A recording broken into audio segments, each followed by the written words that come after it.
गीता अध्याय 4 श्लोक 37 यथैधांसि समिद्धोऽग्निर्भस्मसात् कुरुतेऽर्जुन ज्ञानाग्निः सर्वकर्माणि भस्मसात् कुरुते तथा यथैधांसि समिद्धोऽग्निर् मीवर आघात धो वाढवायचा आहे ग्नीवर आघात घ्यायचा भस्मसात भवर आघात कुरुतेर्जुन ते वाढवायचं आहे आघात घ्यायचा आहे ज्ञानाग्निस विसर्गाचा सर्व कर्माणी स आणि क वर आघात भस्मसात कुरुते तथा भस्ममधल्या भवर आघात सा पूर्ण म्हणून अर्धा त म्हणायचा यथैधांसि समिद्धोऽग्निर्भस्मसात् कुरुतेऽर्जुन यथैधांसि समिद्धोऽग्निर्भस्मसात् कुरुतेऽर्जुन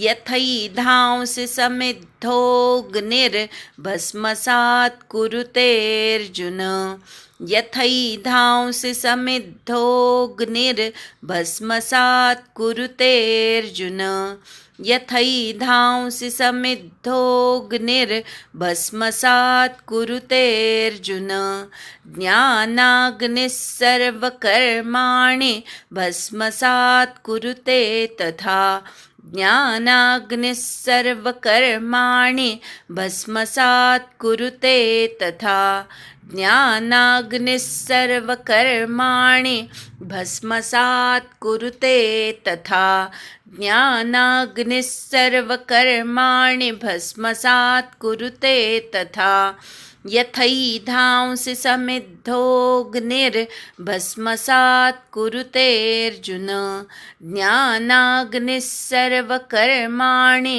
भस्मसात् कुरुते तथा संधि विग्रह यथा एधांसि समिद्धः अग्निः भस्मसात् कुरुते अर्जुन ज्ञानाग्निः सर्वकर्माणि भस्मसात् कुरुते तथा यथा म्हणजे ज्याप्रमाणे एधांसि म्हणजे सर्पणाला किंवा इंधनाला किंवा समिधा इत्यादी लाकूड जे असतं ते समिद्ध म्हणजे प्रज्वलित अत्यंत जोरात पेटलेला अग्नी म्हणजे अग्नी भस्मसात भस्म करून टाकतो जाळून टाकतो कुरुते म्हणजे करतो अर्जुन म्हणजे हे अर्जुना ज्ञानाग्नी ज्ञानाग्नी ज्ञानरूपी अग्नी सर्व कर्माणी सर्व कर्मांना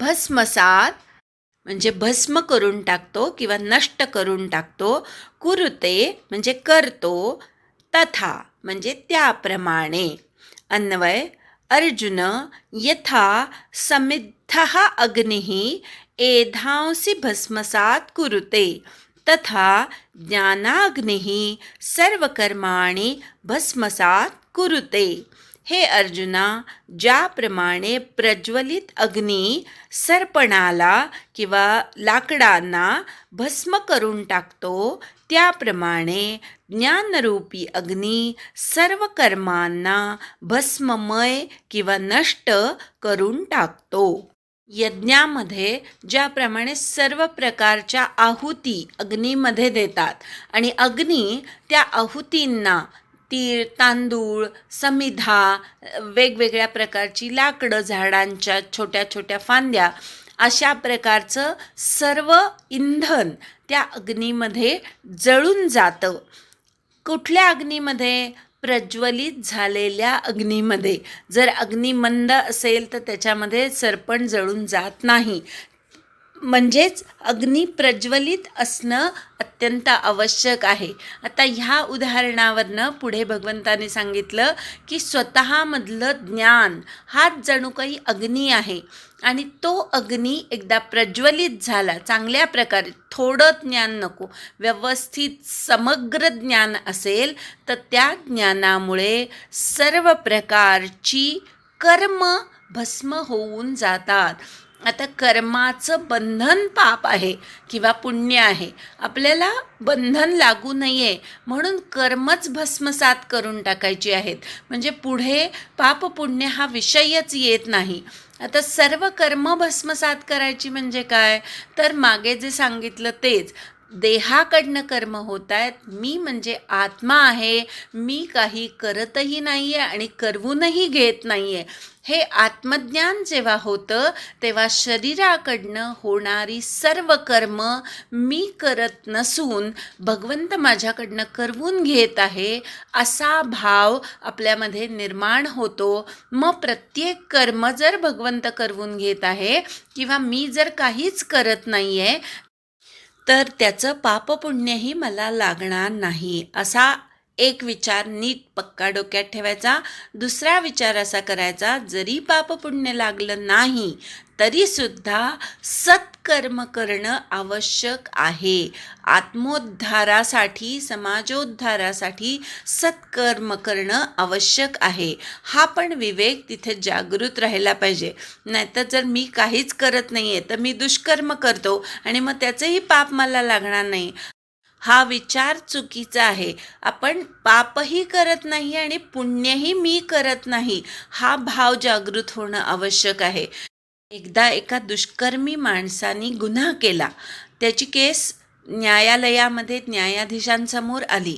तेव्हा त्यांनी गीतेतलं तत्त्वज्ञान ऐकवलं की देह सगळं करत असतो, आत्मा काही करत नाही, करवून घेत नाही.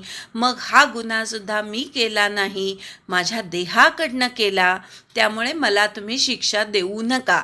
तेव्हा न्यायाधीश जे होते ते चांगले सत्सद विवेक बुद्धी असलेले होते.